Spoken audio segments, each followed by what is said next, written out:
잠시 한번 기도하겠습니다. 거룩하신 아버지 하나님 감사합니다. 말씀이 우리의 삶에 역사하셔서 하나님께서 오늘 우리에게 주시는 그 음성을 듣고 말씀대로 살아내는 저희들 되어지게 도와주시옵소서. 특별히 삼려전도에서 이렇게 헌신 예배를 드립니다. 하나님 앞에 내가 무엇에 헌신하고 있는지 분명히 깨닫고 하나님께서 가르쳐 주시는 대로 살아가는, 그래서 하나님의 기쁨이 되어지는 귀한 여전도회가 되어지게 도와주시옵소서. 예수님의 이름으로 기도합니다. 아멘. 반갑습니다. 저는 유엔 묘지 옆에서 묘지를 지키고 있는 저희 교회 바로 앞에 유엔 지금 기념공원이죠. 근데 전에는 유엔 묘지라고 그랬습니다. 그래서 이제 제가 아침마다 이렇게 새벽 예배 끝나고 이렇게 나가면 오늘도 내가 묘지를 잘 지켰구나, 이런 생각을 어쩌다 한 번씩 했습니다. 매일 한 것은 아니고요. 사실은 바로 앞이 공원이어서 우리에게는 너무나도 좋은 그런 그 자연 친화적인 그런 이제 환경들이 조성이 되어져 있어서 그냥 보기는 너무 좋은데요. 대신 그쪽에는 이제 참배하러 오거나 뭐 이런 분들 외에는 주변에 이제 성도들이 살만한 그런 이제 주택이나 아파트들이 많이 있지 않아서 참 교회가 성장하기에는 쉽지 않은. 그래서 제가 종종 나는 여기서 묘지를 지키고 있나 뭐 이런 생각을 하고 있을 때가 많죠. 자, 옆에 계시는 분과 서로 이렇게 한번 축복하겠습니다. 당신은 하나님께 복받은 자입니다. 맞죠? 여러분들 하나님께 복을 받은 자죠. 자, 그럼 한 번 더 이렇게 인사를 하겠습니다. 그런데 무엇에 헌신하고 계십니까? 네, 오늘 이 질문을 가지고 오늘 본문을 들여다보려고 합니다. 한 번은 이제 노예를 가기 위해서 새벽 일찍에 이제 교회에서 출발한 적이 있습니다. 저희는 이제 노예가 지역 노예가 아니어서 서울을 가야 돼요. 그래서 이제 아침에 한 새벽 4시쯤 이제 새벽 예배 하기 전에 이렇게 이제 출발을 하게 되어졌죠. 자, 그런데 동서고가를 이렇게 지나가는데요, 차가 엄청 밀리는 거예요. 아니, 새벽 4시에 웬 차가? 그래서 제가 평상시에 제가 그 시간대에 거기를 다녀본 적이 없습니다. 왜냐하면 저는 주로 이제 그 시간이면 아주 꿈나라에 있고요, 조금 더 있다가 깨서 교회를 오잖아요. 근데 이제 동서고가를 탈 일이 없었는데요. 그때 이제 올라가려고 하는데 차가 많이 이렇게 이동하는 차가 너무 많은 거예요.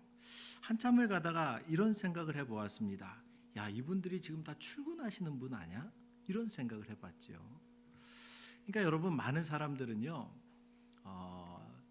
자신의 그 삶에 여러 가지 많은 어떤 그런 성장과 아니면 또는 가정을 위해서 그렇게 헌신하기 위해서 그 이른 새벽에 운전을 해서 이동을 하고 계시더라고요. 자신들의 그 더 나은 삶을 위해서, 또 뭐 직장에 헌신하기 위해서, 또 가정의 행복을 위해서 이렇게 새벽 일찍 이렇게 이동하는 모습을 보면서 문득 이렇게 도전이 많이 되어졌습니다. 자, 어떤 사람들은 더 많은 물질을 얻기 위해서 삶에 헌신을 하고요. 어떤 사람들은 권력을 얻기 위해서 헌신을 하기도 하지요. 또 어떤 사람들은 자신이 필요한 목적을 얻기 위해서 자신의 필요에 의해서 헌신을 하는 경우들이 많이 있습니다.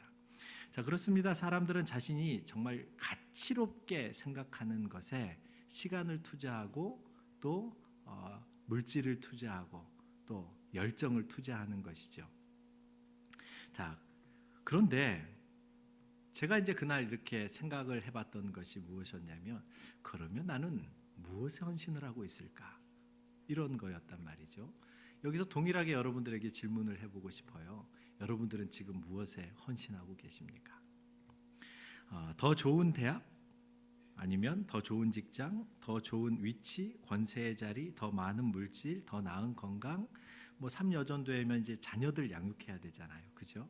그러면 자녀들의 더 나은 자녀 교육, 뭐 이런 것들을 우리가 생각해 볼 수 있지 않겠습니까? 물론 이것들이 사실은 하나님께서 우리에게 주신 그 은혜의 자리들이에요.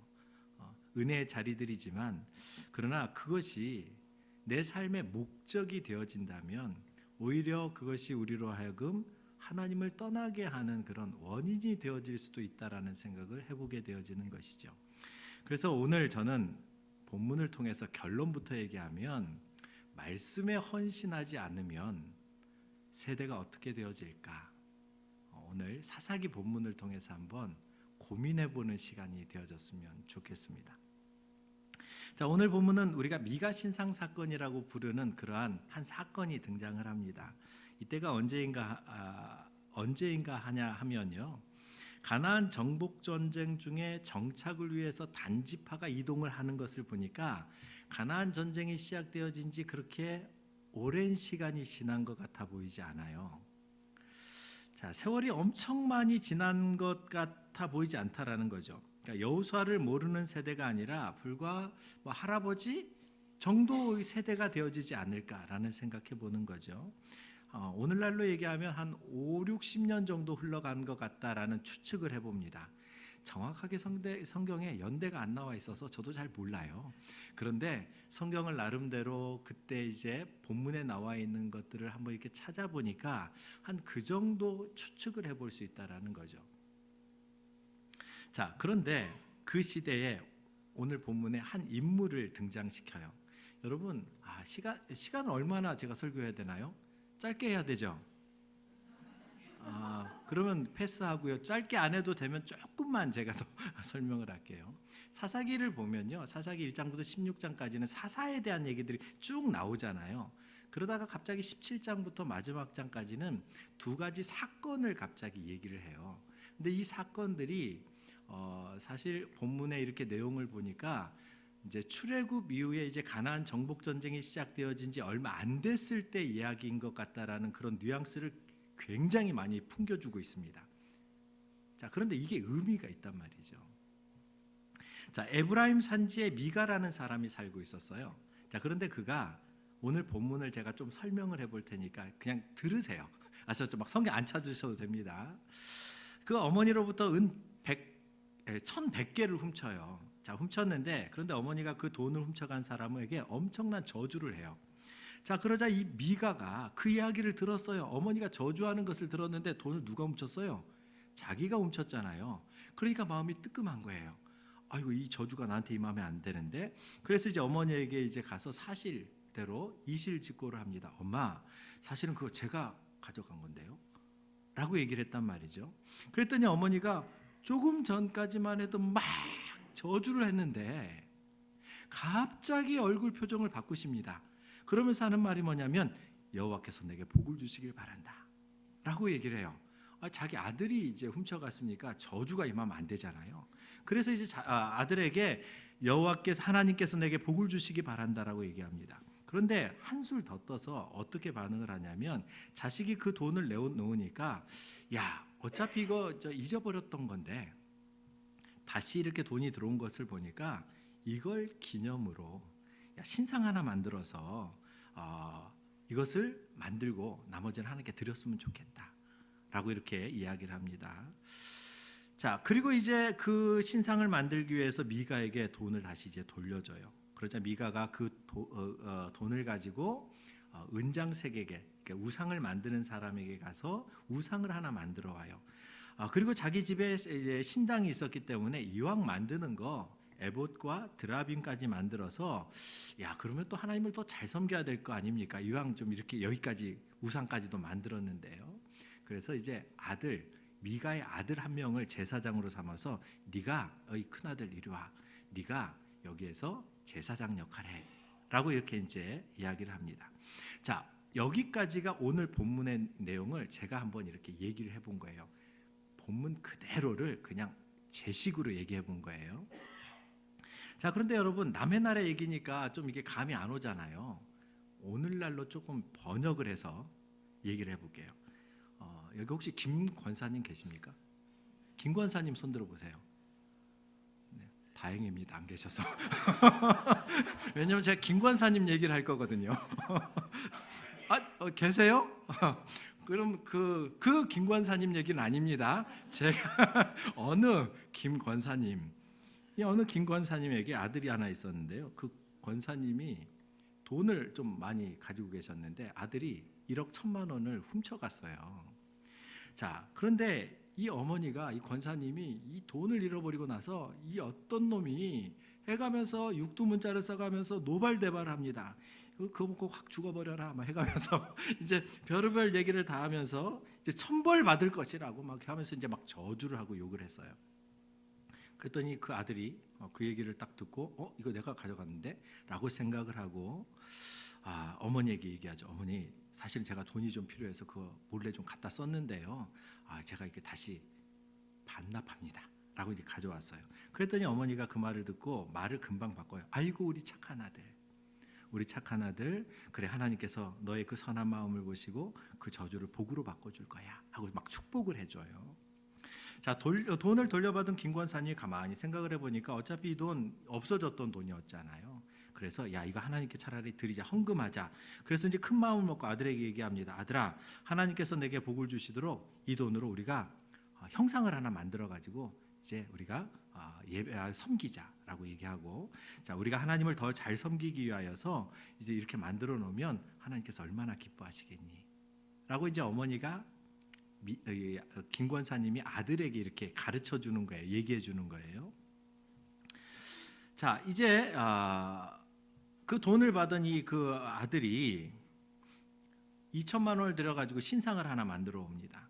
그리고 이제 집에다가 딱 모셔놓고 이왕 만드는 김에 강대상도 하나 만들어 놓고 언제든지 이렇게 이제 설교할 수 있도록 준비도 다 해놓고 의자도 예쁜 걸로 이렇게 크리스탈로 만들어 놓고 나무상 만들어 놓고 있어 보이죠. 보니까 강단이 너무 예뻐요. 저도 만약에 만들면 이렇게 만들 것 같아요. 저희 교회는 이미 그냥 있어서 제가 어떻게 손을 못 대지만 자, 그럴 것 같아요. 자, 그렇게 해가지고 자기 아들이 이제 손주죠. 이제 김 권사님에게는 손주죠. 손주 하나를 불러다가 야, 어차피 하나님 잘 섬기려면 전임 사역자가 있어야 되지 않겠냐? 네가 목사해라. 그리고 이제 한 명을 딱 세워놨어요. 자, 그렇게 이제 가정 재단을 쌓은 거예요. 2번에 걸쳐서 제가 얘기를 했습니다. 여기에서 여러분 이야기가 여러분 이상하다고 생각하시는 분 손 들어 보십시오. 야, 저럴 수도 있겠네라고 생각하시는 분 말고요. 좀 이 얘기 좀 이상한데라고 생각되시는 분 손 들어 보세요. 사실 다 드신 걸로 제가 알겠습니다. 겸손하셔서 제가. 근데 사실 여러분 요즘에 누가 이렇게 가르칩니까? 그죠? 목사님이 이렇게 가르치는 거 봤어요? 돈 잊어버려가지고 돈 찾으면 가정에다가 우상 만들어가지고 하나님 섬긴다고 이렇게 해가지고 이렇게 해도 괜찮습니다라고 가르치는 목사님 안 계시죠? 그런 목사님이 계시면 저한테 얘기해 주세요. 제가 고발을 할 거예요. 네, 총회에다가 고발을 할 거예요. 왜냐하면 그건 사실은 정상적인 신앙이 아니기 때문이죠. 사실 여러분들이 이렇게 들으니까 목사님이 뭔 저런 얘기를 2번이나 해라고 생각이 들 정도로 이 이야기는 너무 이상한 얘기예요. 그런데 여러분 실제적으로 이런 일들이 성경시대, 특별히 사사시대에 실제로 일어났다라는 거예요. 자, 여러분들이 지금 그래도 신앙에 잘 교육을 받았기 때문에 여러 부분에서 이상하다라는 것을 느꼈잖아요. 교회에다가 뭐 강단에다가 우상을 만들어 놓는 것도 이상하고, 왜냐하면 성경은 대놓고 얘기하잖아요. 우상을 만들지 말라고. 그리고 제사장을 세우는 거, 제사장은 누가 세워요? 하나님이 세우죠. 누구를요? 레위 지파만 세우는 거거든요. 아무나 세우는 것도 아니고요. 자, 그런데 왜 이 김 권사님께서는 그렇게 자식에게 가르치고 그렇게 행동을 했을까요? 그런 일이 벌어진 이유는요, 말씀을 제대로 배우지 않았기 때문이에요. 말씀이 제대로 가르쳐지지 않았기 때문이에요. 여러분, 많은 사람들이 신앙생활을 합니다. 그런데 자기 생각에 옳은 대로 신앙생활을 해요. 그러니까 하나님을 더 잘 섬기고 싶어요. 미가의 어머니가 하나님을 더 잘 섬기기 위해서 이 모든 일을 한 거거든요. 여러분 오해하지 마십시오. 이 김 권사님께서 지금 교회에다가 우상을 만들어 놓고 그 손자 이렇게 그 전임 사역자로 만들어 놓고 이런 모든 것들이 지금 하나님을 대적하기 위해서 한 게 아니에요. 하나님을 더 잘 섬기기 위해서 그런 것이죠. 하나님을 더 잘 섬기기 위해서 하는데 어떻게 지금 하는 거예요? 자기가 아는 대로, 자기가 그동안 들은 대로, 자기가 교육받은 대로. 이 얘기를 다시 얘기하면요, 하나님의 말씀을 말씀이 제대로 가르쳐지지 않고 교육되어지지 않으면 사람들은 내가 들은 풍월에 의해서 신앙생활을 하게 되어져요. 저희 교회에 새 가족이 한 분 오셨어요. 새 가족이 한 분 오셨는데 이분이 교회 오신 지 얼마 안 돼가지고 은혜를 받으신 모양이에요. 저한테 너무너무 잘하시는 거예요. 죄송한 얘기지만 너무 부담스럽게 잘해주시는 거예요. 교회에다가 이분이 쌀 무슨 정미소를 하나 가지고 있었는데요. 시골에 이 쌀을 막 이렇게 교회에다가 점심 먹어야 되잖아요. 그러니까 쌀을 120kg를 가져다 주시는 거예요. 우리 한 달에 그렇게 못 먹거든요. 그래가지고 이제 이래저래 얘기해가지고 이제 그거 가지고 이제 다른 어려운 교회들 같이 섬기기도 하고 그랬는데요. 어느 날이 문제입니다. 어느 날 목사님, 제가 교회에다가 뭔가 헌물을 하고 싶어요. 아니, 신앙생활 처음 하시는 분들은 뭔가를 자꾸 들어야 신앙생활 잘한다고 생각하는 것 같아요. 이것도 자기 생각이신 거예요. 나한테 물어봤으면 제가 절대 그거 못하게 했을 거거든요. 근데 어느 날 저한테 물어보길래 그래서 어떻게 하실 건데요? 물어봤더니 당신이 생각하기에 교회 강대상 위에 보니까 그때 이제 저희 강대상은 나무로 되어져 있었거든요. 거의 한 30년 가까이 된 이제 오래된 그 강대상이었어요. 그 강대상 위에 십자가가 하나 있었으면 좋겠대요. 자기 생각에. 저희는 땡 치는 종이 없으니까 십자가가 없어요. 그거라도 있었으면 괜찮았을 건데, 근데 그분 생각에는 뭐냐면 거기에 금으로 만든 십자가를 하나 딱 올려놓으면 좋을 것 같아요. 와, 제가 감동을 받았습니다. 금으로 된 십자가를 하나 헌물을 하시겠다라는 거예요. 그래가지고 제가 잠깐 정신이 나갔다가 다시 돌아왔어요. 왜냐하면 금이라니까. 제가 그래서 금? 갑자기 두 가지 생각이 드는 거예요. 첫 번째, 이거 어떻게 관리하지? 왜냐하면 금으로 놔두면 이게 이제 마음이 이쪽에 가 있을 거 아닙니까? 제가 관리는 누가 해요? 제가 해야 되잖아요. 이거 내내 이게 놔두면 이거 누구 훔쳐가면 어떡해요? 또 한 가지 생각은 무슨 마음이 들었냐면, 우리가 이제 합동측이잖아요. 합동측은 총회에서 교회에다 십자가를 세우지 않습니다. 왜 안 세울까요? 우리는 십자가 앞에 서 있어야 되는데. 십자가를 안 세우는 이유는 뭐냐면 십자가조차도 우상이 되어지면 안 되니까. 십자가를 어디다 세워요? 우리 마음속에 세워야죠. 그런데 심지어 사실 우리는 그 십자가, 저는 좀 세웠으면 좋겠거든요. 뒤에 십자가라도 좀 있고 그럼 거룩해 보이거든요. 목사가 이제 경건하지 않으면요, 좀 이렇게 좀 실력이 딸리면 분위기라도 좀 경건해 보여야 되거든요. 자, 그런데 사실은 그만큼 십자가조차도 우리가 우상이 되어질까봐 십자가 하나 흔적을 만들어 놓지 않고 마음판에 십자가를 세우고 살아가는데, 여기다 금으로 십자가를 딱 한다니까 순간 진짜 주여 감사합니다 했다가 제가 잠깐 정신을 차리니까 이거 이렇게 놔두면 안 되겠는 거예요. 그래서 제가 신앙에 대해서 잘 설명을 해드렸습니다. 정말 감사한데 교회는 이렇습니다 하고, 그 십자가를 제가 지금은 후회해요. 십자가를 헌물을 못하게 했단 말이죠. 그래가지고 이분이 이제 그 뒤로 또 헌신한, 다른 마음으로 이제 지도를 받아서 헌신한 게 있었는데요. 중요한 것은 사람들은 내가 생각할 때 이렇게 하면 하나님을 더 잘 섬기겠지라고 생각해서 헌신하다가 오히려 하나님 보시기에 악을 행하는 경우도 있다라는 거예요. 많은 사람들이 내가 하나님 앞에 헌신하고 내가 하나님 앞에 이렇게 헌물을 하고 뭔가 이렇게 하면 하나님이 기뻐하실 거라고 생각합니다. 아니요, 여러분. 성경은 철저하게 우리에게 무엇을 가르치냐면요, 하나님을 섬길 때에도 말씀하신 대로 섬겨야 되는 거죠. 성경이 가르치는 대로 우리가 하나님을 섬겨야 되는 거예요. 자, 그런데 오늘 본문의 문제는 뭐냐면요, 이 미가의 어머니가 자기가 더 하나님을 더 잘 섬기고 싶은데 그래서 뭔가를 우상도 만들어 놓고 했는데 실제로는 이것이 하나님 보시기에 죄를 짓는 것이었어요.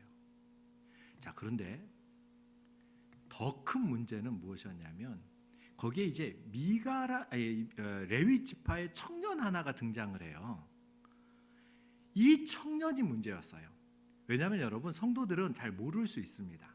그렇지 않습니까? 안 가르쳐주면 몰라요. 우리의 자녀들이요, 교회에서 이렇게 어릴 때부터 가르쳐주니까 지금 신앙생활 나름대로 자기네들이 자기도 모르게 지금 신앙의 기준에 합당하게 살아가고 있지요. 어릴 때부터 만약에 세상적인 가치관 속에서 살아가면 교회에서 가르치면 이거 왜요? 다 그렇게 질문을 해요. 자, 미가 이 가정에 레위인이 등장을 하는데 여러분, 오늘 본문 6절까지 읽었잖아요. 그 뒤에 7절 이후에 보면 레위 청년이 하나 등장을 합니다.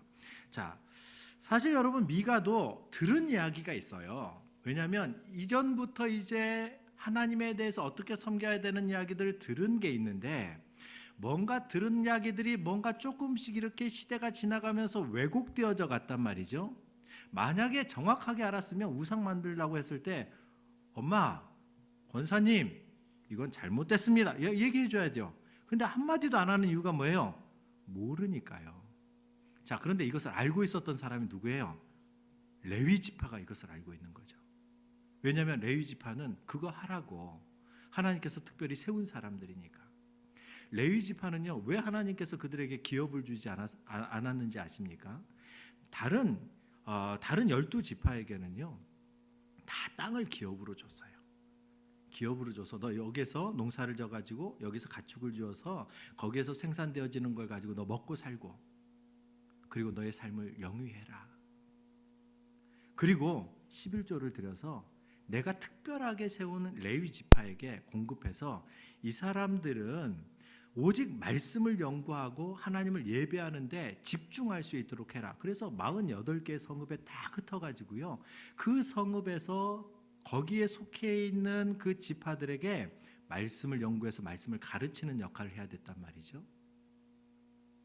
그래서 하나님께서는 레위 지파를 통해서 말씀의 기준을 잡고 가르치라는 역할을 주셨기 때문에 구약 성경에 있어서 레위 지파의 역할은 너무너무 중요했어요. 이스라엘 백성들의 흥망성쇠를 누가 쥐고 있냐면 레위 지파가 쥐고 있는 거예요. 레위 지파가 제대로 말씀을 가르쳐서 이 백성들이 하나님을 잘 섬기면 나라가 흥망해요. 누가 흥망하게 할까요? 하나님께서요. 그런데 이걸 잘 몰라가지고 안 가르쳐가지고 백성들이 하나님을 잘 섬기지 않잖아요. 나라가 엉망이 되어져 버립니다. 이게 사사기 1장부터 16장까지의 내용이에요. 자, 그런데 여기 레위 청년이 등장을 하는데 레위 청년이 딱 봤을 거 아닙니까? 딱 와보니까 초원교회 말고 이상한 교회 딱 가봤더니 그 교회 가보니까 앞에 무슨 이상 우상이 하나 있는 거예요. 뭐 형상 같은 게 있고, 그리고 저기 그 레위 사람도 아닌데 막 전임 사역자라고 해가지고 막 예배 인도하고 있고. 그럼 여러분, 말씀을 제대로 알고 있는 레위 지파라면 뭐라고 얘기해야 돼요? 여러분이 레위 지파라고 얘기하면 여러분들은 제가 보니까 아주 신실하신 분들 같으니까 뭐라고 얘기해야 되는 거예요? 잘못됐다고 얘기해야죠. 아니, 왜 여기에 우상이 있느냐고 얘기해야 되지요. 그 이계명을 어기는 것인데요. 왜 레위 사람이 아닌 사람이 제사장 노릇하고 있느냐고 그거 가르쳐줘서 바꿔야지요. 그런데 이 레위 사람이 어떻게 반응을 해요? 아무 말을 하지 않아요. 그리고 거기에서 가정제사장 역할을 해요. 이 말은 무슨 말이냐면, 말씀을 맡은 자가 말씀을 제대로 모르고 있으면 그와 함께 있는 사람들도 문제지만, 말씀을 담당한 사람이 또 말씀을 제대로 가르쳐주지 않으면 어떤 문제가 생긴다라는 거예요? 하나님을 알지 못하는 다른 세대가 등장한다라고 성경은 이야기합니다. 여러분, 하나님을 알지 못하는 다른 세대, 사사기 앞부분에 보면 하나님을 알지 못하는 다른 세대가 등장한다고 얘기하거든요. 그리고 이 미가 신상 사건에서 등장하고 있는 이 레위 청년이 누구인지에 대해서도 성경은 정보를 가르쳐줘요. 누구냐면 모세의 손자예요. 모세의 손자면은 사실은 세대가 한 60년, 많이 잡아서 60년 세대잖아요. 60년 정도밖에 지나지 않았는데 여러분, 모세가 목숨 걸고 얘기했었던 게 뭐예요? 출애굽기, 신명기, 레위기, 여기에서 죽도록 얘기한 게 뭐예요? 하나님 순종하라는 거잖아요.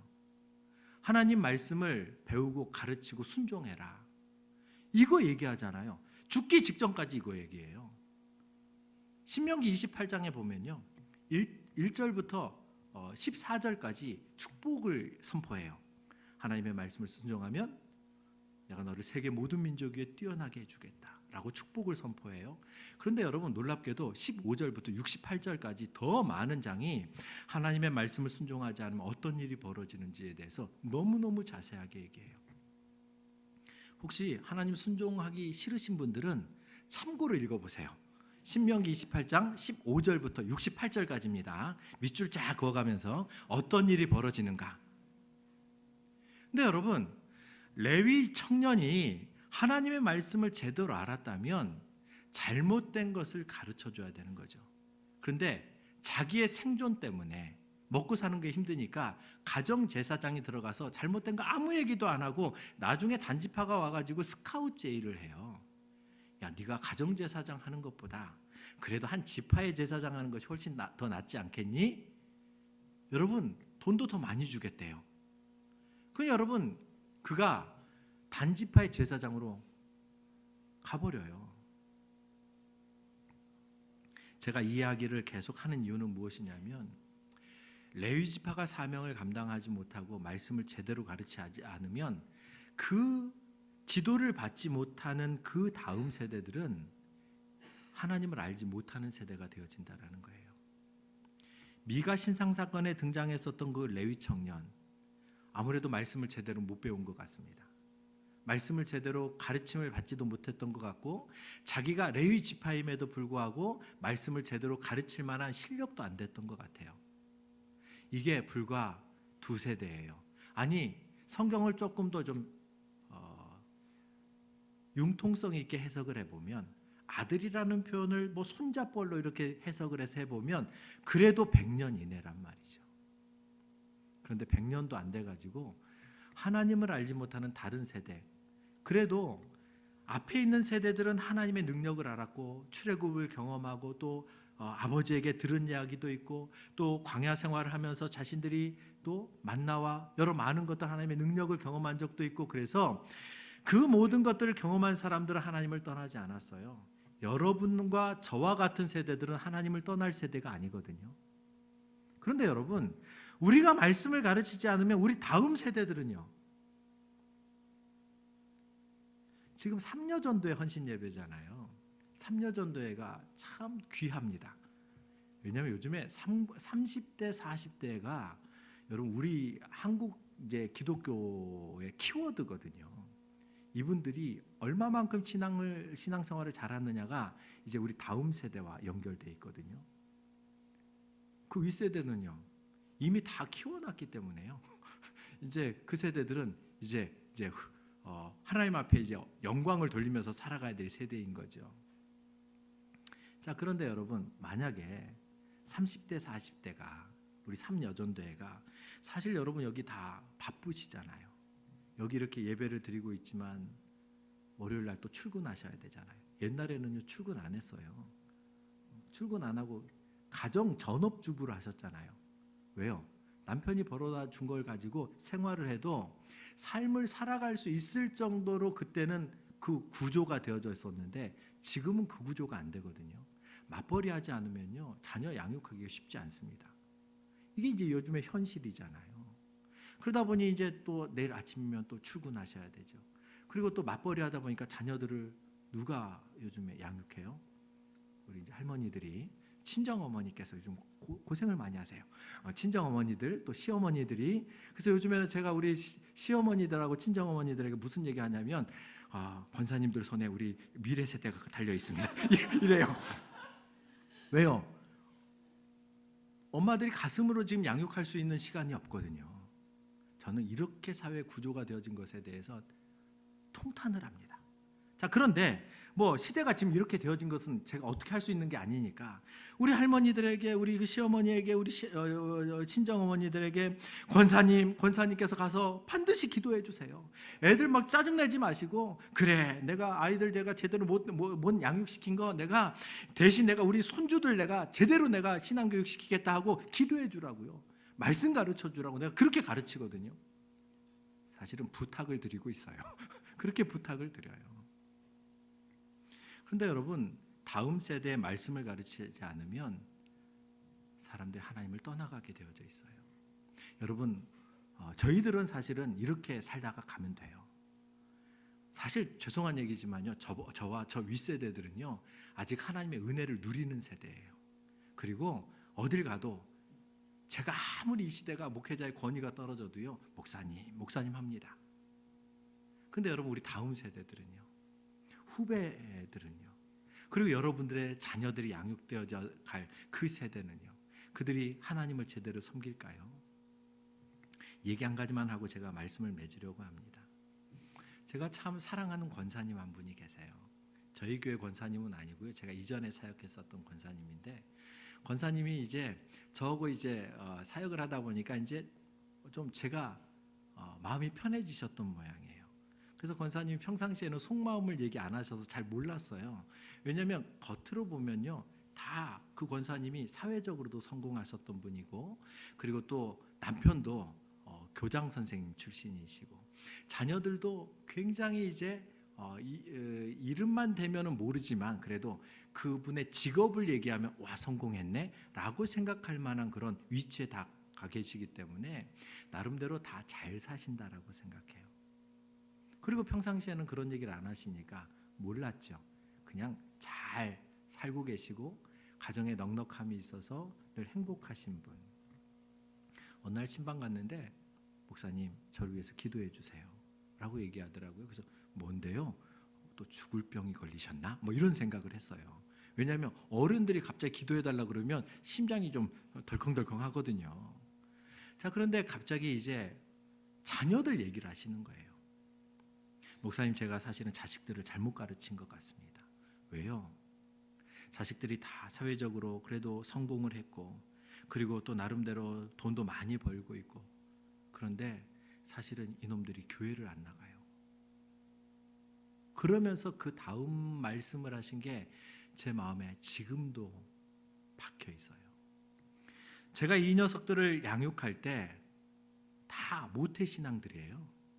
다 이들이 성장을 해서 내가 하나님께 기도할 때 성공을 위해서 기도하고, 그 교육에 그렇게 많은 돈을 투자하고 학원을 보내고 막 그러면서 또 서울까지 이렇게 막 이게 학교를 보내고 해 나가면서 막 수발을 했었던 것은, 그들이 성공하기를 바랬던 것은 하나님을 잘 섬기면서 성공하길 바랬다라는 거예요.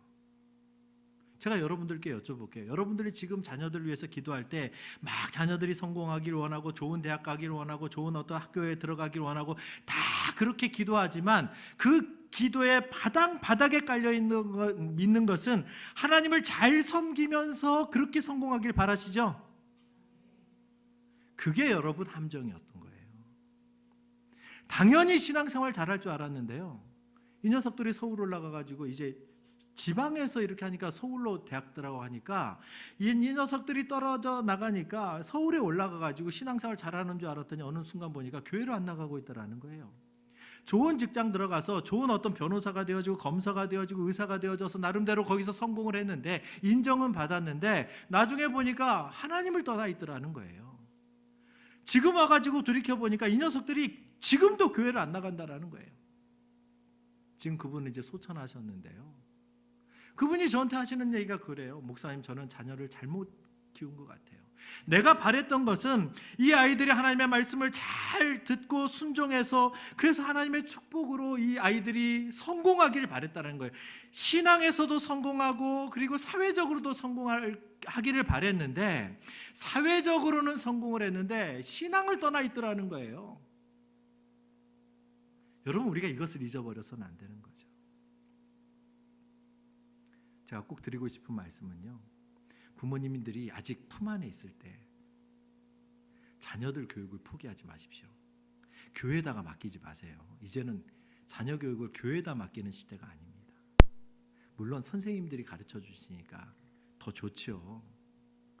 또 양육해 주시니까 그 시간이 귀한 거죠. 요즘 고등학교 2학년 기준으로 봤을 때요, 아이들 교육 시간이 어떻게 되는지 아십니까? 일주일이 168시간이에요. 계산해 보셨습니까?